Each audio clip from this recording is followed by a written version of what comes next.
इस वीडियो में बताई गई कुछ बातें आपको विचलित कर सकती हैं और आवेग से भर सकती हैं। नासिक टीसीएस धर्मांतरण का काला सच। क्या कॉरपोरेट की आड़ में चल रहा है बड़ा खेल?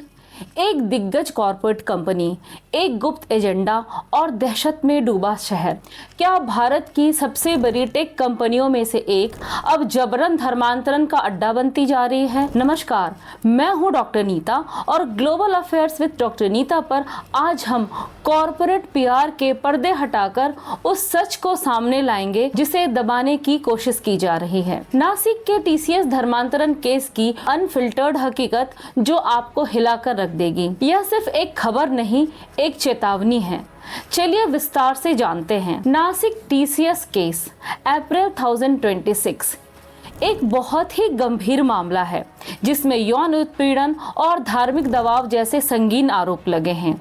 यहाँ डिटेल में बात करते हैं कि यह पूरा मामला कैसे खुला। पहली जानकारी फरवरी 2026। इस मामले की शुरुआत तब हुई जब नासिक पुलिस को एक राजनीतिक कार्यकर्ता के जरिए इनपुट मिला।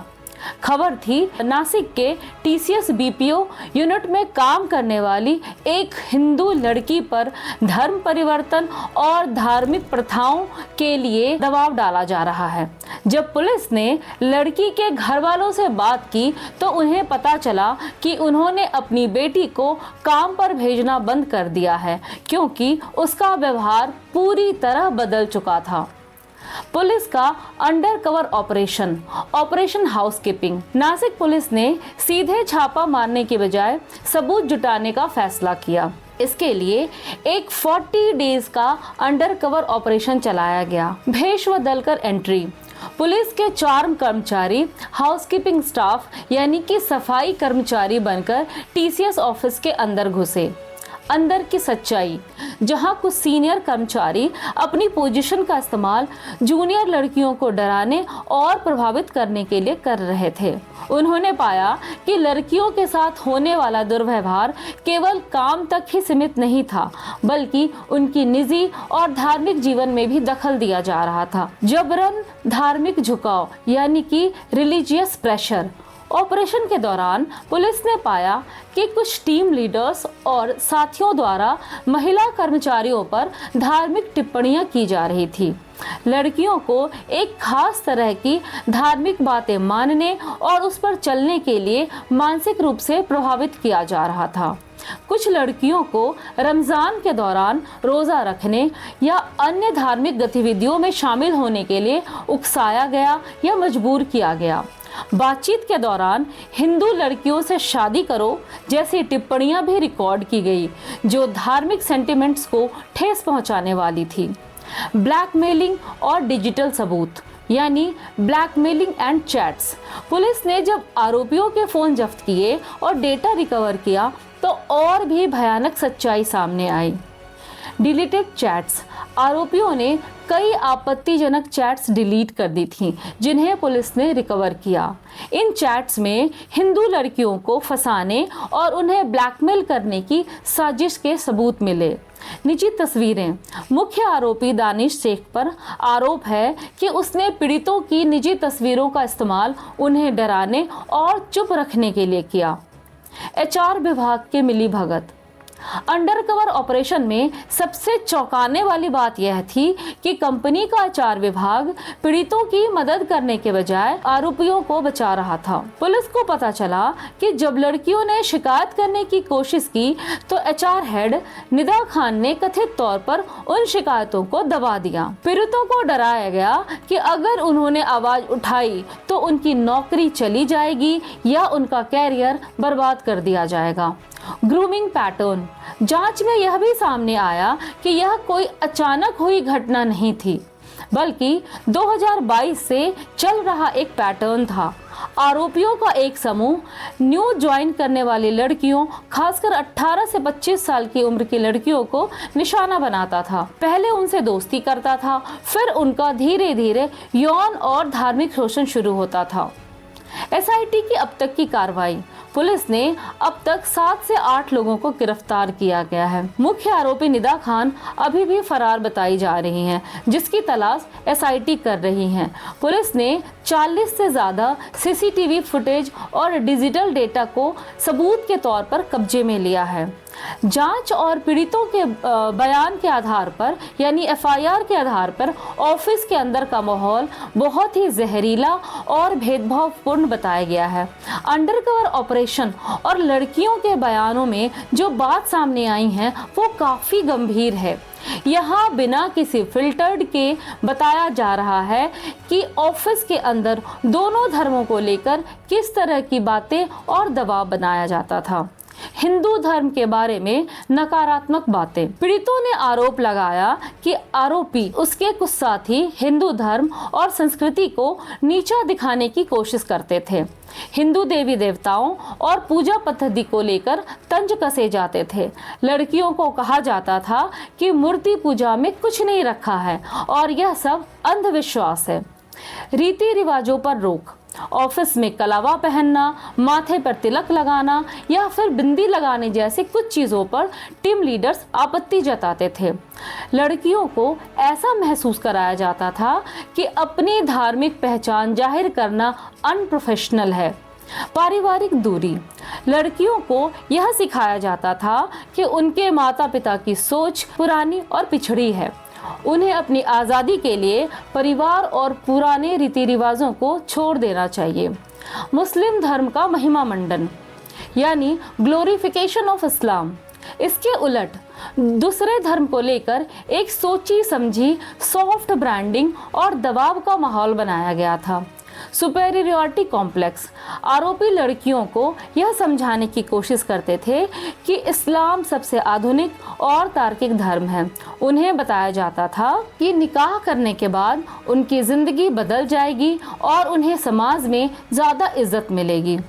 धार्मिक ग्रंथों का प्रचार, लड़कियों को ऑफिस के घंटों के दौरान धार्मिक आयतें सुनने या उनका अर्थ समझने के लिए प्रेरित किया जाता था। इबादत का दबाव, जैसा कि मैंने पहले बताया, हिंदू लड़कियों को रमज़ान के दौरान रोज़ा रखने के लिए प्रोत्साहित किया जाता था। उनसे कहा जाता था कि अगर वो रोज़ा रखेंगी या नमाज की जगह पर बैठेंगी तो उन्हें अल्लाह की बरकत मिलेगी और उनका प्रमोशन यानी अप्रेजल अच्छा होगा। ग्रूमिंग का तरीका, यह सब सीधे तौर पर नहीं बल्कि बहुत चालाकी से किया जाता था। पहले लड़कियों का भरोसा जीता जाता था, फिर धीरे धीरे हिंदू धर्म की कमियां गिनाई जाती थीं और अंत में मुस्लिम धर्म को एक समाधान यानी सॉल्यूशन के रूप में पेश किया जाता था। विरोध करने का अंजाम, अगर कोई लड़की इसका विरोध करती या हिंदू धर्म का पक्ष लेती तो उसे इस्लामोफोबिक होने का टैग दे दिया जाता था। उसे ऑफिस की टीम से अलग थलग कर दिया जाता, उसकी शिकायतें भी नहीं सुनी जाती और उन्हें मानसिक रूप से इतना तोड़ दिया जाता था कि या तो वह नौकरी छोड़ दे या उनकी बात मान ले। एसआईटी की जांच में यह भी सामने आ रहा है कि कुछ आरोपियों के फोन में ऐसे प्रोपेगेंडा वीडियो मिले हैं जिनका इस्तेमाल वो लड़कियों का ब्रेन वॉश करने के लिए करते थे। पुलिस यह भी देख रही है कि क्या उन्हें ऐसा करने के लिए बाहर से कोई निर्देश या फंडिंग मिल रही थी। अंतिम सच, पुलिस का अंडरकवर रहना इसलिए ज़रूरी था क्योंकि लड़कियां कंपनी के अंदर लगे कैमरों और अपने सीनियर्स के डर से सच नहीं बोल पा रही थीं। जब पुलिस ने खुद सफाई कर्मचारी बनकर अपनी आंखों से यह सब देखा और लड़कियों का भरोसा जीता, तब जाकर ये 9 एफआईआर दर्ज हो सकी। हाल के वर्षों में भारत के विभिन्न हिस्सों में ऐसे मामले सामने आए हैं जो एक ऑर्गेनाइज्ड पैटर्न की ओर इशारा करते हैं। नासिक का टीसीएस मामला इसका एक बड़ा उदाहरण बनकर निकला है। इस नेक्सस के पीछे कौन है, उनका तरीका क्या है और वे क्या चाहते हैं। एफआईआर में मुख्य आरोपियों के नाम पुलिस ने मुख्य रूप से इन लोगों को नामजद किया है और इनमें से कई गिरफ्तार हो चुके हैं। पहला, दानिश शेख, मुख्य आरोपी, रेप और ब्लैकमेलिंग का आरोप। निदा खान, एचआर हेड, शिकायतों को दबाने और साजिश का आरोप। आसिफ अंसारी, टीम लीडर, उत्पीड़न का आरोप। तौसिफ अख्तर धार्मिक दबाव डालने का आरोप, इमरान धमकाने और सहयोग करने का आरोप। इसके अलावा 3-4 अन्य लोग भी जांच के दायरे में हैं। पहली एफआईआर मुख्य मामला सामने आता है मार्च 2026 में। पहली एफआईआर इस पूरे मामले की सबसे महत्वपूर्ण कड़ी है, क्योंकि इसी ने उस दीवार को गिराया जिसके पीछे यह सब चल रहा था। यह एफआईआर नासिक के देवलाली कैंप पुलिस स्टेशन में दर्ज की गई थी। मुख्य आरोपी और पीड़िता का परिचय। इस एफआईआर में मुख्य आरोपी दानिश शेख है। वह टीसीएस के नासिक ऑफिस में टीम लीडर पर कार्यरत था। पीड़िता एक हिंदू महिला है जो उसी ऑफिस में काम करती थी। वो दानिश को कॉलेज के टाइम से जानती थी। दानिश की जॉब टीसीएस में लग गई थी और वो लड़की उस टाइम कॉलेज में ही थी। दानिश ने कहा कि वो उसकी जॉब में हेल्प करेगा और इसी टीसीएस में उस फीमेल का सिलेक्शन हो गया। धोखे की शुरुआत। एफआईआर के अनुसार दानिश ने पीड़िता के साथ अपनी दोस्ती बढ़ाई। उसने खुद को अनमैरिड बताया और पीड़िता को भरोसा दिलाया कि वह उससे बहुत प्यार करता है और उससे शादी करना चाहता है।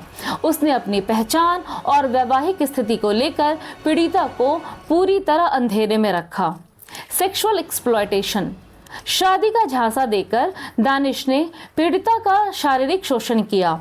एफआईआर में दर्ज है कि आरोपी ने पीड़िता को अलग अलग जगहों पर ले जाकर उसके साथ जबरदस्ती संबंध बताए। जब भी पीड़िता शादी की बात करती, वह उसे टाल देता या भविष्य के सपने दिखाकर चुप करा देता था। असली सच्चाई का खुलासा। कुछ समय बाद पीड़िता को पता चला कि दानिश पहले से ही शादीशुदा है और उसके बच्चे भी हैं। जब पीड़िता ने इस धोखे का विरोध किया और उससे दूरी बनानी चाहिए तो दानिश का व्यवहार पूरी तरह बदल गया। ब्लैकमेलिंग और धमकी। एफआईआर में सबसे गंभीर आरोप ब्लैकमेलिंग का है। निजी वीडियो। आरोपित ने कथित तौर पर पीड़िता के कुछ निजी वीडियो और तस्वीरें रिकॉर्ड कर ली थीं। धमकी। उसने धमकी दी कि अगर पीड़िता ने पुलिस को बताया या उसका साथ छोड़ा तो वह इन तस्वीरों को सोशल मीडिया पर वायरल कर देगा और उसके परिवार को बर्बाद कर देगा। धार्मिक दबाव। पीड़िता ने यह भी आरोप लगाया कि दानिश ने उसे अपना धर्म बदलकर निकाह करने के लिए मानसिक रूप से प्रताड़ित करना शुरू कर दिया था। ऑफिस के अंदर का टॉर्चर। जब पीड़िता ने ऑफिस में इस बात को उठाना चाहा तो दानिश ने अपनी पावर का इस्तेमाल करके उसे काम के जरिए परेशान करना शुरू किया। उसे शिफ्ट में परेशान किया गया, उसे नीचा दिखाने की कोशिश की गई ताकि वह डर कर इस्तीफा दे दे। एफआईआर में लगी धाराएं। इस पहली शिकायत के आधार पर पुलिस ने दानिश शेख के खिलाफ भारतीय न्याय संहिता की सख्त धाराओं के तहत मामला दर्ज किया, जिसमें शामिल है रेप, धोखाधड़ी, आपराधिक धमकी, धार्मिक भावनाओं को ठेस पहुंचाना। महत्वपूर्ण मोड़। इसी एफआईआर के दर्ज होने के बाद जब पुलिस ने ऑफिस के माहौल की जांच शुरू की और अंडरकवर ऑपरेशन किया तो पता चला कि यह सिर्फ एक लड़की की कहानी नहीं है, बल्कि कई लड़कियां भी इसी तरह के जाल में फंसी हुई थी। इसी पहली हिम्मत भरी शिकायत ने बाकी 8 एफआईआर का रास्ता साफ किया। दूसरी एफआईआर धार्मिक दबाव। एक पीड़ित ने बताया कि उसे ऑफिस के अंदर नमाज पढ़ने और कुरान की आयतें सुनने के लिए मजबूर किया जाता था। उसे कहा गया कि अगर वह धर्म बदल लेगी तो उसका प्रमोशन जल्दी होगा और उसे बेहतर शिफ्ट मिलेगी। तीसरी एफआईआर निदा खान और एचआर की भूमिका। इस शिकायत में बताया गया कि जब पीड़िता ने उत्पीड़न की शिकायत की तो एचआर निदा खान ने उसे सुरक्षा देने के बजाय यह कहा कि यह सब ऑफिस में चलता है, एडजस्ट करो। पीड़िता ने आरोप लगाया कि निदा खान ने आरोपियों को बचाने के लिए सबूत मिटाए। चौथी एफआईआर काम का बोझ और सजा। एक कर्मचारी ने आरोप लगाया कि उसका सीनियर उसे गलत जगह पर टच किया करता था।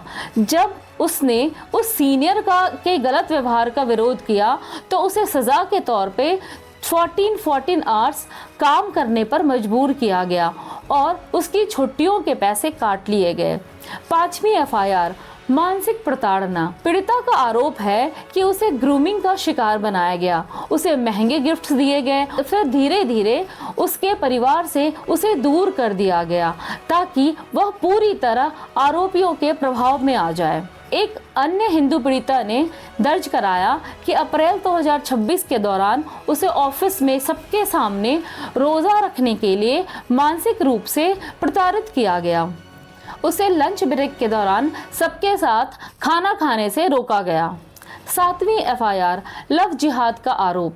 इस एफआईआर में आरोप लगाया गया है कि आरोपियों का एक संगठित ग्रुप था जिसका काम हिंदू लड़कियों को टारगेट करना, उन्हें प्रेम जाल में फंसाना और फिर धर्म परिवर्तन के लिए मजबूर करना था।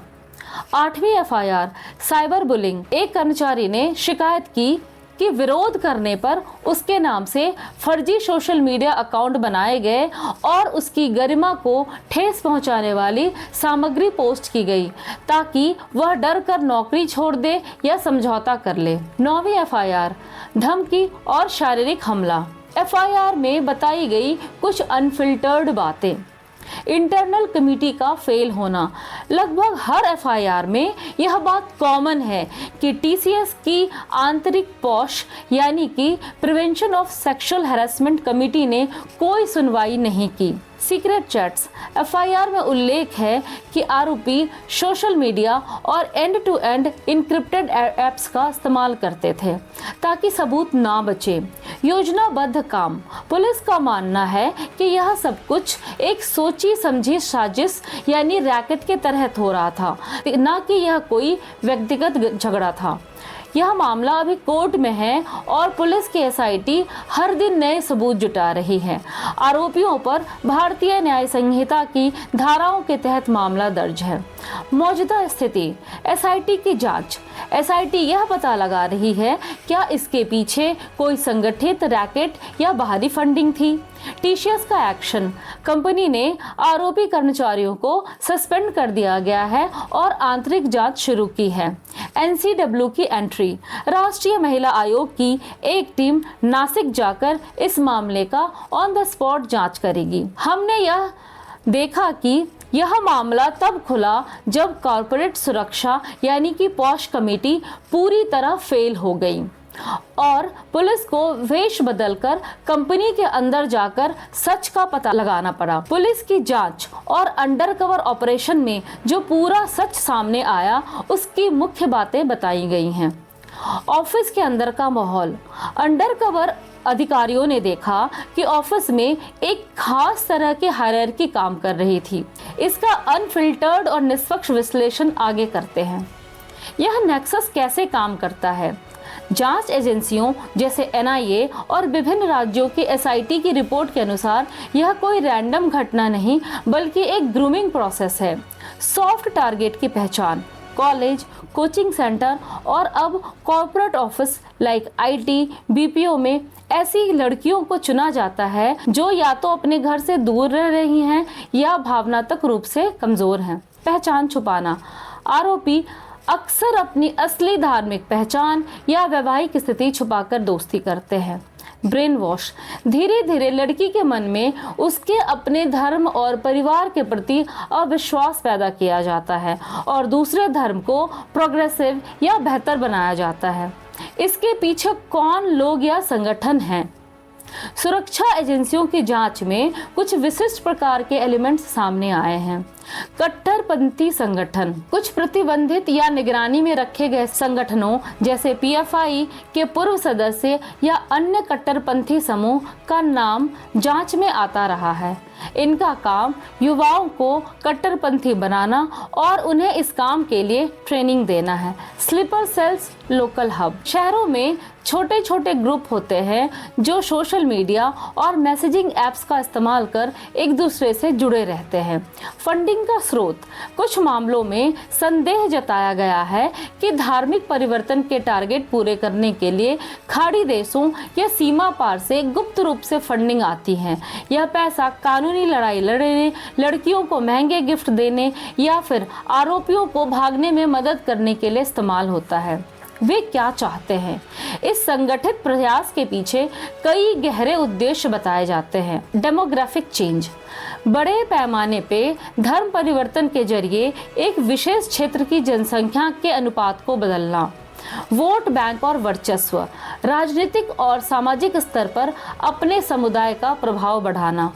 मानसिक गुलामी, युवाओं को अपने धर्म से काटकर उन्हें एक ऐसी विचारधारा का हिस्सा बनाना जो राष्ट्रवाद के बजाय कट्टरपंथ को प्राथमिकता दे।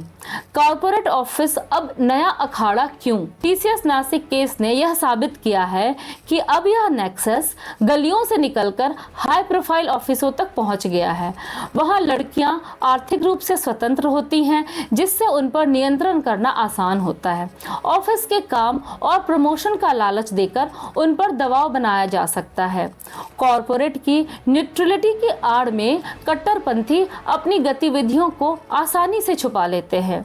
सच्चाई और निष्पक्ष नजरिया, नासिक जैसे मामले तब चिंताजनक हो जाते हैं जब उनमें धोखा, दबाव और ब्लैकमेलिंग शामिल हो। पुलिस जांच में पाया गया है कि इस नेक्सस में अक्सर एचआर या मैनेजमेंट के लोग भी शामिल होते हैं, जो रक्षक होने के बजाय भक्षक बन जाते हैं। निष्कर्ष, यह एक बहुत गंभीर चुनौती है।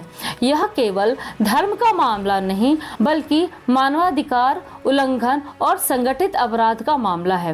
प्रशासन और खुफिया एजेंसियां अब ऐसे इकोसिस्टम को ट्रैक कर रही हैं जो युवाओं का ब्रेन वॉश करने के लिए टेक्नोलॉजी और साइकोलॉजी का इस्तेमाल कर रहे हैं। हिंदू धर्म में अध्यात्म केवल पूजा पाठ या कर्मकांड नहीं है, बल्कि यह खुद को जानने और मानसिक रूप से शक्तिशाली बनने का विज्ञान है। टीसीएस नासिक जैसी स्थितियों को देखते हुए हिंदू समाज, युवाओं और माता पिता के लिए यह समय जागने और आत्ममंथन करने का है। हिंदू धर्म में अध्यात्म का अर्थ है खुद का अध्ययन। हिंदू दर्शन हमें 3 मुख्य चीजें सिखाता है जो ऐसी साजिशों के खिलाफ ढाल बन सकती हैं। पहला, विवेक। गीता में श्री कृष्ण कहते हैं कि सही और गलत, सत्य और असत्य के बीच फर्क करने की शक्ति ही विवेक है। जब कोई आपकी आस्था पर चोट करे या आपको लालच दे, तो आपका विवेक ही आपको सचेत करता है। अभय यानी कि फियरलेसनेस, भय ही वह हथियार है जिससे अपराधी किसी को ब्लैकमेल करते हैं। अध्यात्म हमें सिखाता है कि आत्मा अमर है और सत्य के मार्ग पर चलने वालों को डरने की जरूरत नहीं है। तीसरा, धर्मो रक्षति रक्षितः। जो धर्म सत्य और न्याय की रक्षा करता है, धर्म उसकी रक्षा करता है। इसका अर्थ है कि अपने मूल्यों के लिए खड़ा होना ही सबसे बड़ी आध्यात्मिकता है। इस स्थिति में क्या करना चाहिए? जब लव जिहाद या संगठित धर्म परिवर्तन जैसे नेक्सस कॉर्पोरेट या समाज में सक्रिय हों, तो ये कदम उठाने चाहिए। शास्त्रों का ज्ञान। आज के युवा अपने धर्म के बारे में कम जानते हैं, इसीलिए वे आसानी से ब्रेन वॉश का शिकार हो जाते हैं। भगवत गीता और उपनिषदों का मूल ज्ञान होना चाहिए ताकि कोई आपको यह ना कह सके कि आपका धर्म अंधविश्वास है। जागरूकता और सतर्कता। ऑफिस या कॉलेज में यदि कोई आपकी धार्मिक पहचान पर हमला करे या आपको किसी विशेष धार्मिक गतिविधि के लिए मजबूर करे, तो उसे प्रोफेशनलिज्म समझकर चुप न रहें, तुरंत विरोध दर्ज करें और एविडेंस जुटाएं। यूनिटी। जब कोई अकेला पड़ता है तब भी उसे निशाना बनाया जाता है। समाज में एक दूसरे का साथ दें। अगर ऑफिस में किसी सहकर्मी के साथ ऐसा हो रहा है तो सामूहिक रूप से आवाज़ उठाएं। कानूनी जानकारी। पॉश एक्ट, भारतीय न्याय संहिता और धर्म परिवर्तन विरोधी कानूनों के बारे में जानें। डरने के बजाय पुलिस और कानूनी विशेषज्ञों की मदद लें। माता पिता के लिए संदेश। नासिक केस से माता पिता को एक बड़ी सीख लेनी चाहिए। आपके लिए संदेश यह है कि संवाद की कमी ना होने दें। अपनी बेटियों और बेटों के साथ ऐसा रिश्ता बनाएं कि वे आपसे कोई भी बात साझा कर सके। अक्सर लड़कियां डर या शर्म के मारे माता पिता को नहीं बताती, जिसका फायदा अपराधी उठाते रहते हैं। व्यवहार में बदलाव पर नजर रखें। अगर आपका बच्चा अचानक बहुत शांत हो जाए, घर के रीति रिवाजों से नफरत करने लगे या अपनी नौकरी, दोस्तों के बारे में बातें छुपाने लगे, तो इसे नजरअंदाज ना करें। यह ग्रूमिंग का शुरुआती संकेत हो सकता है। संस्कार और तर्क दोनों दें। बच्चों को केवल यह न कहें कि यह हमारा धर्म है, बल्कि उन्हें उसके पीछे का तर्क और गर्व भी समझाएं। उन्हें मानसिक रूप से इतना मजबूत बनाएं कि कोई भी उन्हें यह न समझा सके कि उनका परिवार या धर्म पिछड़ा है। आर्थिक स्वतंत्रता के साथ साथ मानसिक सुरक्षा भी जरूरी है। बच्चे कमा रहे हैं, इसका मतलब यह नहीं है कि वह हर खतरे से निपटने के लिए तैयार हैं। उन्हें दुनिया के डार्क साइड और ऑर्गेनाइज्ड क्राइम के बारे में शिक्षित करें। Sound harsh but it's true. अपने बच्चों को ज़रूर बताएं कि हमारे समाज में कुछ रिलीजन हैं जो दूसरे रिलीजन के साथ कॉम्पेटिबल नहीं हैं। हम सत्यमेव जयते में विश्वास रखते हैं। ऐसी परिस्थितियों में घबराने या नफरत फैलाने के बजाय सजग होना ज़रूरी है। अपनी जड़ों से जुड़ा रहना ही सबसे बड़ी सुरक्षा है। नासिक टीसीएस केस के बारे में आपकी क्या राय है, कमेंट में ज़रूर बताएं। और ऐसे ही डिटेल्ड और फियरलेस एनालिसिस के लिए सब्सक्राइब करें global affairs with doctor Neeta. जय हिंद।